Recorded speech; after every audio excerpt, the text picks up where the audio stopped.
Look at this footage. It's grainy, shaky, and silent, but it is perhaps the most terrifying 30 seconds ever captured on a security camera. A young man in a bright yellow t-shirt is sprinting through the terminal of Varna airport. He isn't carrying a suitcase. He doesn't have a boarding pass in his hand. He's running with a raw, primal desperation, as if the devil himself is just inches behind him. This is Lars Mittank, a 28-year-old German mechanic who came to Bulgaria for a summer vacation and ended up becoming the face of the internet's most haunting disappearance. Millions have watched this video. Thousands have analyzed his every stride. But to understand why he was running, we have to look closer at what the cameras didn't capture. In this moment, Lars is leaving everything behind. His passport is still sitting on a doctor's desk. His wallet, filled with cash, is abandoned. His cell phone, the only link to his terrified mother, is gone. He reaches a 2.5-meter fence topped with razor-sharp wire. Without a second of hesitation, he scales it. He drops down onto the other side and into a massive field of sunflowers. And then, nothing. The sunflowers in this part of Bulgaria grow tall, 6-7 feet high. Once you step into that sea of yellow and green, you vanish. Lars Mittank walked into that field on July 8, 2014, and he has not been seen since. No body, no clothes, no trace. Just a haunting silence that has lasted for over a decade. What makes this case different from every other missing person story is the sheer illogic of it. Lars wasn't a criminal. He wasn't a drug user. He was a stable, hard-working man with a family who loved him. So, what happened in those final 216 hours in Bulgaria? Was it the physical blow to the head he received days earlier? Was it a rare, catastrophic reaction to a common antibiotic? Or did Lars Mittank stumble upon a dark criminal underworld in the shadows of the Golden Sands Resort, a world that decided he couldn't be allowed to leave? In the next 25 minutes, we are going to reconstruct his final days. We are going to analyze the frantic 1 a.m. phone calls, the mysterious men in the shadows, and the chilling medical reports that everyone seems to overlook. This isn't just a story about a disappearance. It's a journey into the heart of a mystery that defies every law of human behavior. We've analyzed every frame of the footage you are seeing right now. We've tracked his final steps from the hotel to the terminal, and what we found suggests that the truth is far more complex than a simple mental breakdown. Welcome to 911. What's your emergency? To understand the tragedy of July 8th, we have to look past the frantic man in the yellow t-shirt. We have to look at the man Lars Mittank actually was before he ever set foot in Bulgaria. Lars was a 28-year-old power plant mechanic from Itzehoe, a quiet industrial town in northern Germany. In his community, he was known as the person you could always count on. He wasn't a troublemaker, he wasn't a heavy drinker, and he certainly wasn't someone who lived on the edge. His life was built on a foundation of responsibility, precision, and routine. He loved football. He was a loyal fan of Werder Bremen, and he had a close-knit circle of friends he had known since his school days. These were people he trusted with his life, the kind of friends who shared every win and every loss on the football pitch. But more than anything, Lars was a devoted and protective son. In 2012, his world was shaken to its core when his father suffered a severe and debilitating stroke. While many men in their mid-20s were out exploring the world or focusing on their own careers, Lars stayed close to home. He became a primary caregiver, traveling back and forth between his workplace and his parents' house to support his mother, Sandra. He was the rock of the family, carrying the heavy emotional and physical weight of his father's illness on his shoulders for 2 long years without complaint. He was a man who put everyone else's needs before his own. By the summer of 2014, the exhaustion was starting to show. even if Lars tried to hide it behind his trademark smile. His friends noticed he needed a break, a real chance to breathe and disconnect from the mounting pressure of his daily life. When they proposed a group trip to the Golden Sands resort in Bulgaria, Lars was initially hesitant. He felt a deep sense of guilt leaving his parents behind, fearing that something might happen while he was away. It was his mother, Sandra, who finally convinced him to go. She told him he deserved to enjoy his youth, to feel the sun on his face, and to forget his worries for just 1 week. She wanted her son back, the happy, carefree Lars she knew before tragedy hit their home. Lars arrived at the Black Sea coast on June 30th, 2014. At first, everything seemed perfect. The group checked into a vibrant resort, surrounded by thousands of other tourists from all over Europe. For the first few days, Lars was just another face in the crowd, enjoying the World Cup matches and the warm Bulgarian evenings. This was the summer of the World Cup in Brazil, and as a German, the atmosphere was electric. But as the week progressed, his friends began to notice subtle concerning changes. Lars, usually a man with a healthy appetite, barely touched his food. While his friends were indulging in the local cuisine, he would only pick at light salads or soups. He blamed the intense Bulgarian heat, which often climbed above 40 degrees Celsius, a temperature his body, accustomed to the cool climate of northern Germany, simply wasn't prepared for. He seemed distracted, a bit more withdrawn than usual, often lost in thought while the party continued around him. While Golden Sands is marketed as a paradise of endless parties and all-inclusive luxury, it also has a darker, more chaotic side. For a man who thrived on structure and responsibility, the unpredictable nature of a foreign resort town might have been more overwhelming than he let on. Bulgaria was the first time Lars had ever traveled outside of Germany. This is a crucial detail that many people overlook. He was in a foreign land where he didn't speak the language, surrounded by strangers in a high-pressure, high-noise environment. It was a complete departure from his structured, quiet life in Itzehoe. Investigators would later wonder if this massive change of scenery, combined with the underlying stress of his father's health and a lack of proper nutrition, created a fragile mental state. He was physically exhausted, potentially dehydrated, and emotionally drained. Some psychologists suggest that when a person who is used to being the caretaker finally lets their guard down, the brain can react in unexpected ways. But at this point, there was no sign of the nightmare to come. Lars was still just a tourist on vacation. No one could have predicted that a minor disagreement over a football game in a crowded bar would be the spark that lit the fuse.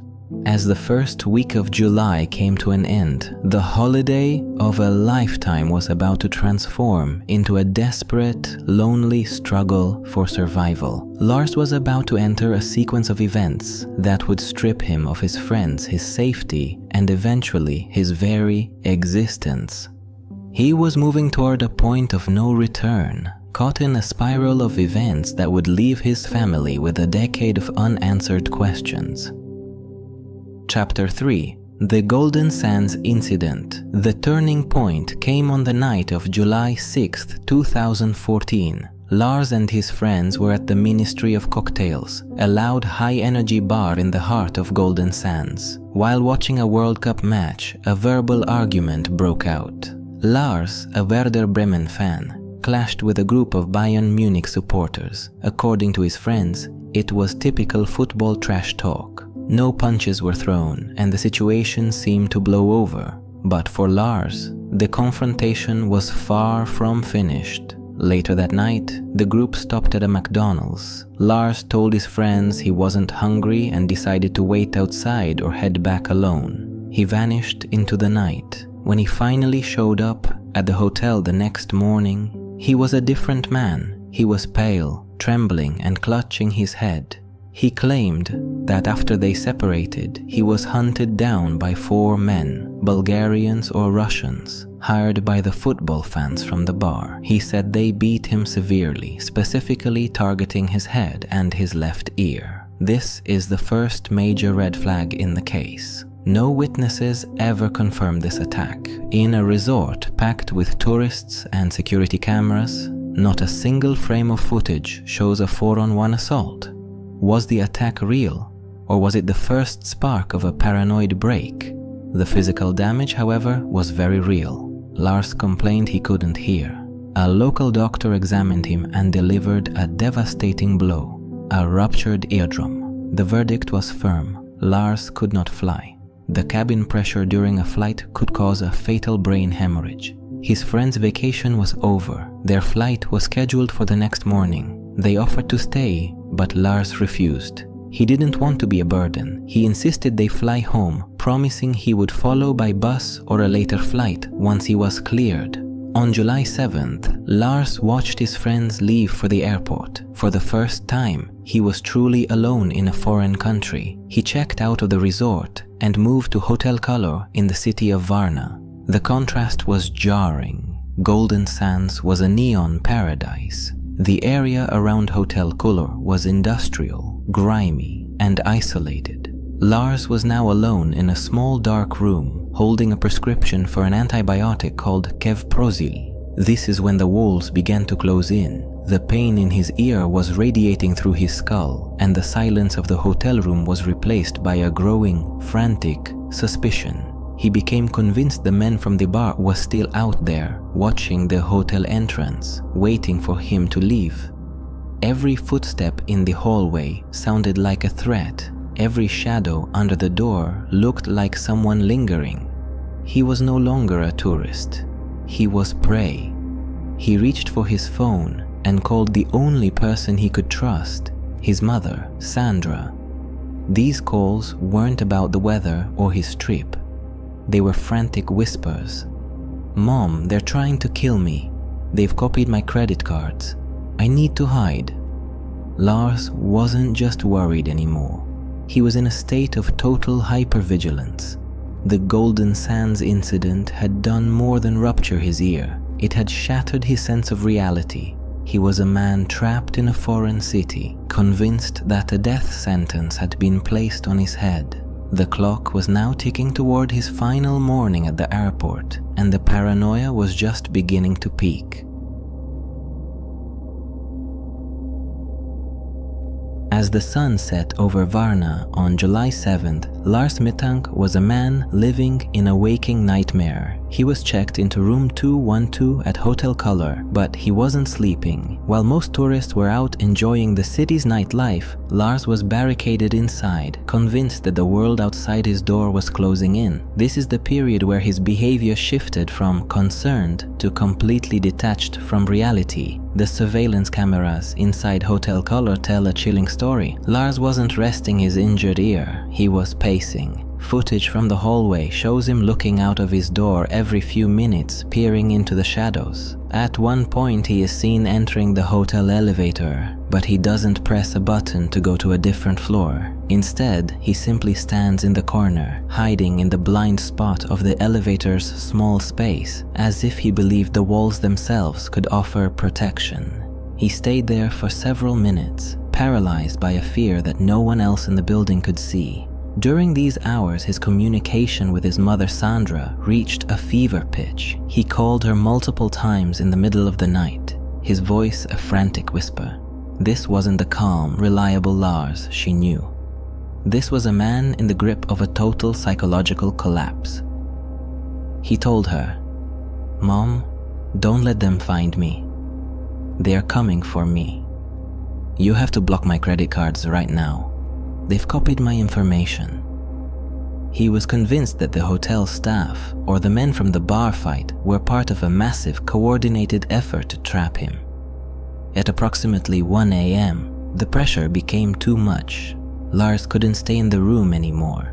He believed the hotel was no longer a sanctuary, but a cage. He walked out of the building into the dark, unfamiliar streets of Varna. For over an hour, he wandered through a city he didn't know in a country where he couldn't speak the language. He called his mother again, claiming he was being followed and that he had to hide.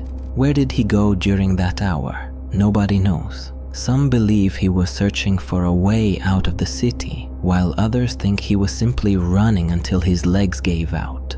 When he finally returned to the hotel, he was even more agitated. He hadn't slept for nearly 48 hours. His body was fueled by pure adrenaline and the prescription antibiotic cefprozil. This is a crucial point for many investigators. Was the medication reacting with his concussion? Or was he experiencing the first episode of a latent mental illness triggered by the stress and the heat? Sandra, thousands of miles away in Germany, could only listen in horror. She tried to calm him, telling him that a taxi would be there in the morning to take him to the safety of the airport. She even booked him a bus ticket and a flight, desperate to give him a path home. By dawn on July 8th, Lars Mittank was at his breaking point. He flagged down a taxi outside the hotel, literally jumping in front of the car to stop it. The driver noted that Lars looked terrified. There was another passenger in the cab already, a local woman who recalled that the young German man's eyes were wide and filled with a frantic, animalistic fear. He didn't care about the cost. He just needed to get to the airport terminal. He believed that if he could just reach that building, if he could just get past the gates, the people hunting him would lose his trail. He was heading toward his final destination, unaware that the safety he was searching for at Varna airport was about to become the site of his final disappearance. Lars arrived at Varna airport just after 5 a.m., sending a final text to his mother. "I am at the terminal." It was the last sign of life. After a brief consultation with Dr. Kostov, a construction worker walked into the office, and Lars snapped. He bolted, leaving his passport, phone, and wallet behind. He scaled a barbed wire fence and vanished into the sunflowers. This is where the facts end and the theories begin. Why did a rational man throw his life away in a matter of seconds? The most common theory is toxic psychosis caused by the antibiotic cefprozil. This medication is generally safe, but when combined with a ruptured eardrum, a potential concussion, and extreme dehydration, it can create a chemical nightmare in the brain. Some experts believe Lars was experiencing global transient amnesia or a drug-induced paranoid break. If the medication caused his brain to misfire, that construction worker didn't look like a handyman, he looked like an assassin. In a state of toxic psychosis, the brain creates its own reality. And in Lars's reality, that airport office was a death trap. Then there is the brain trauma theory. Lars was beaten days earlier. A ruptured eardrum often comes with a concussion. If Lars had an undiagnosed brain bleed or a traumatic brain injury, it could explain his rapidly deteriorating behavior. Frontal lobe damage can lead to sudden aggression, paranoia, and a total loss of impulse control. This would explain why he didn't care about his passport or money. Those are abstract concepts to a brain that is physically malfunctioning. He wasn't crazy, he was neurologically broken.